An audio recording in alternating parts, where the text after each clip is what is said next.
Hello વિદ્યાર્થી મિત્રો, welcome to Shahmeen education. તો આ વિડીયોમાં આપણે ધોરણ 3 પર્યાવરણ એટલે કે આસપાસ તેનું એકમ છે 15 માટીની મજા તેના વિશે શીખીશું। તો ચલો વિડીયોને સ્ટાર્ટ કરીએ।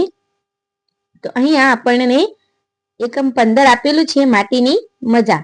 તો અહીંયા આપણને કાગડાની એક વાર્તા આપેલી છે, તે આપણે પહેલા જોઈએ।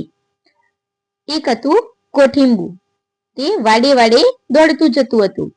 ત્યાં એક કાગડો ઉડતો ઉડતો આવ્યો। કોઠીંબાને જોઈને કાગડાને તે ખાવાનું મન થઈ ગયું।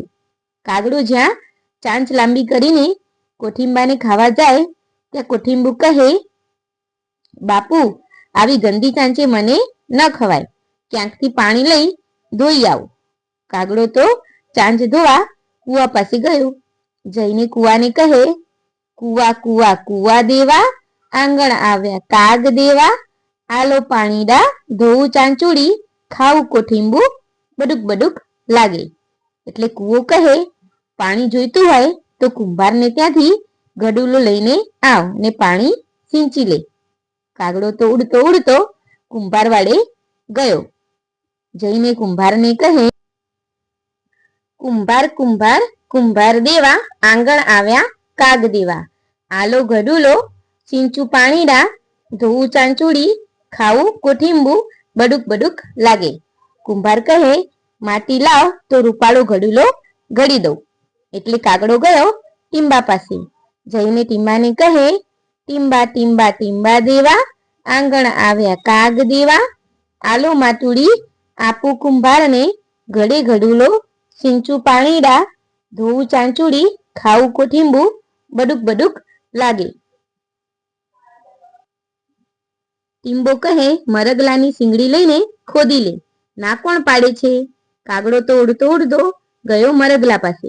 મરગલાને કહે, મરગ મરગ મરગ દેવા, આંગણ આવ્યા કાગ દેવા, આલો સિંગલડી ખોદું માટુડી, દઉં કુંભારને ઘડે ઘડુલો સિંચું પાણીડા, ધોવું ચાંચુડી, ખાવું કોઠીંબુ બડુક બડુક લાગે। મરગ કહે, મને ડરાવીને મારું શિંગડું લઈ લે, કૂતરાને બોલાવી આવ એટલે તે મને ડરાવશે। કાગડાભાઈ તો કૂતરા પાસે ગયા ને કહે, કુત્તા કુત્તા કુત્તા દેવા, આંગણ આવ્યા કાગ દેવા, ડરાવી મરગલા લઉં સિંગલડી, ખોદું માટુડી, આપું કુંભારને, ઘડે ઘડુલો સિંચું પાણીડા, ધોવું ચાંચુડી, ખાવું કોઠીંબુ બડુક બડુક લાગે। કૂતરો કહે, ભાઈ, હું બહુ ભૂખ્યો છું, માટે ગાયનું દૂધ લાવી દે તો દૂધ પીને હરણ ડરાવવા જાઉં। કાગડો ગાય પાસે ગયો। જઈને કહે, ગૌરી ગૌરી ગૌરી દેવા, આંગણ આવ્યા કાગ દેવા, આલો દૂધલડા પાઉ કૂતલા, ડરાવે મરગલા લઉં સિંગલડી, ખોદું માટુડી, આપું કુંભારને, ઘડે ઘડુલો સિંચું પાણીડા, ધોવું ચાંચુડી, ખાવું કોઠીંબુ બડુક બડુક લાગે। ગાય કહે, હું બહુ ભૂખી છું, મને સારી પેઠે ખડ ખવડાવીને દૂધ દોઈ લે। પછી કાગડો સીમમાં ખડ લેવા ગયો। જઈને સીમને કહે, સીમ સીમ સીમ દેવા, આંગણ આવ્યા કાગ દેવા, આલો ખડલા નીરુ ગૌરીને, દોવું દૂધલડા પાઉં કૂતલા, ડરાવે મરગલા લઉં સિંગલડી, ખોદું માટુડી, આપું કુંભારને, ઘડે ઘડુલો સિંચું પાણીડા, ધોવું ચાંચુડી, ખાવું કોઠીંબુ બડુક બડુક લાગે।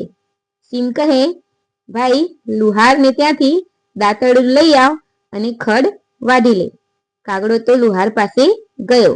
જઈને લુહારને કહે, લુહાર લુહાર લુહાર દેવા, આંગણ આવ્યા કાગ દેવા, આલો દાંતરડા વાઢું ખડલા, નીરુ ગૌરીને, દોવું દૂધલડા પાઉં કૂતલા, ડરાવે મરગલા લઉં સિંગલડી, ખોદું માટુડી, દઉં કુંભારને, ઘડે ગડુલો સિંચું પાણીડા, ધોવું ચાંચુડી, ખાવું કોઠીંબુ બડુક બડુક લાગે। લુહાર કહે, લે આ દાંતરડું। કાગડો દાંતરડું લઈને સીમમાં ગયો। ત્યાંથી ખડ લઈને ગાયને ખવડાવ્યું ને પછી દૂધ લઈને કૂતરાને પાયું। કૂતરો મરગલાને એટલે કે હરણને ડરાવવા દોડ્યો એટલે તેણે શીંગડું આપી દીધું. કાગડે શીંગડું લઈ ટીંબેથી માટી લીધી અને કુંભાર પાસેથી ઘડુલો લીધો.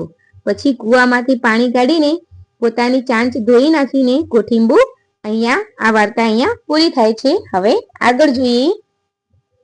અહીંયા આપેલું છે વિચારો અને લખો. અહીંયા આપણને પ્રશ્નો આપેલા છે તે જોઈએ. તો કાગડાને ઘડો શા માટે જોઈતો હતો? તો કાગડાને કોઠીંબુ ખાવા માટે ચાંચ ધોવા પાણીની જરૂર હતી, તેથી પાણી લાવવા માટે ઘડો જોઈતો હતો. કાગડાને ઘડો બનાવવા કોણે કોણે મદદ કરી? તો કુંભાર, ટીંબો, મરગલો, કૂતરો, ગાય, ખડ, સીમ, લુહાર, દાંતરડું વગેરે. ત્રીજો પ્રશ્ન છે, કુંભારને ઘડો બનાવવા કઈ કઈ ચીજ વસ્તુઓની જરૂર પડી? કુંભારને ઘડો બનાવવા માટી, પાણી અને ચાકડાની જરૂર પડી. ચોથો પ્રશ્ન છે, શું તમારા ઘરે માટીમાંથી બનાવેલા વાસણો છે? કયા કયા છે? તો હા, અમારા ઘરે માટીમાંથી બનાવેલા માટલા, કલાડી, કુંડા, દીવડા વગેરે વાસણો છે. અહીંયા નીચે એક પ્રશ્ન આપેલો છે, તમને જો કોઈ માટી આપે તો તમે માટીમાંથી વાસણો બનાવી શકો? તો હા, આપણે વાસણો બનાવી શકીએ. તો આપણે કહી શકીએ કે હા, હું માટીમાંથી વાસણો બનાવી શકું. હવે અહીંયા આપણને માટીની વાટકી, તો અહીંયા માટીની વાટકી બનાવવાની આપણને અહીંયા રીત આપેલી છે, તે લખેલી છે, તે આપણે જોઈએ. તો માટી ભીની કરો, તેમાંથી મોટો પિંડ બનાવો. તમારા અંગૂઠાનો ઉપયોગ કરી પિંડની વચ્ચેથી દબાવી ખાડો બનાવો. હવે તે વાટકી જેવું લાગશે. તેને સુકાવા દો, પછી તેને સજાવો. તમને જે વસ્તુઓ પસંદ હોય તે વાટકીમાં મૂકો. હવે અહીંયા આપેલું છે માટકીમાંથી કટોરો. તો માટીમાં પાણી ઉમેરી ગુંદો બનાવો. પાણી સાથે ભેળવેલી થોડી માટી બાજુ પર રાખો. તે બે માટીને જોડવા ગુંદર જેવું કામ કરશે. થોડી ગુંદેલી માટી લો અને રોટલીની જેમ પાતળી વણો. એ કટોરાનું તળિયું થશે. બાકીની માટીનો ભાગ સાપની જેમ વણો. ચિત્રમાં બતાવ્યા મુજબ ઘડો બનાવવા આ માટીના બનાવેલ સાપને તળિયા સાથે ચોંટાડો. તો આ રીતે તમે માટીમાંથી કટોરો બનાવી શકો છો. આગળ છે વિચારો અને કહો. માટીનો ઘડો. તમે આ ઘડામાં આખી રાત પાણી ભરી રાખશો તો શું થશે? અહીંયા પ્રશ્ન આપેલો છે, તમે આ ઘડામાં આખી રાત પાણી ભરી રાખશો તો શું થશે?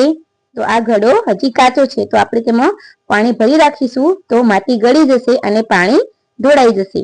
આગળનો પ્રશ્ન છે, આપણે શાળામાં અને ઘરમાં માટીના ઘડામાં પાણી રાખીએ છીએ. આ ઘડા પાણીથી કેમ બગડી જતા નથી? તો આ ઘડા કુંભારે ભઠ્ઠીમાં પકવેલા હોય છે, તે પાકા ઘડા હોય છે, તેથી ઘડા પાણીથી બગડી જતા નથી. તમે ઈંટો કે ઘડાને ભઠ્ઠીમાં શેકાતા જોયા છે? જો જોયા હોય તો તમે હા કહી શકો અને ના જોયા હોય તો ના કહી શકો. આગળ જોઈએ. પહેલા ઘડા ન હતા ત્યારે પાણી ભરવા સૌ શું કરતા હશે? તો પહેલાના સમયમાં જ્યારે ઘડા ન હતા ત્યારે પાણી ભરવા માટે મશક વપરાતું. લોકો મશકથી પાણી ભરીને રાખતા. આગળ છે વિચારો અને લખો. દુનિયામાં બધા ઘડા ગાયબ થઈ જાય તો? જો દુનિયામાં બધા ઘડા ગાયબ થઈ જાય તો લોકો ઠંડુ પાણી પીવા માટે મુશ્કેલી પડે. ઘડામાંનું પાણી કુદરતી રીતે ઠંડુ રહે છે, એ સૌને યાદ આવે. કુંભાર પાસે કામ ન રહે અને ઘણા તહેવારોમાં વપરાતા ઘડા ન હોવાથી પરંપરાઓ અધૂરી લાગે. લોકો સમજવા લાગે કે માટીનો ઘડો કેટલો ઉપયોગી અને મહત્વનો હતો. તો અહીંયા આ પાઠ આપણો પૂરો થાય છે. તો વિડીયો ગમ્યો હોય તો વિડીયોને લાઈક, શેર અને સબસ્ક્રાઈબ કરવાનું ભૂલતા નહીં.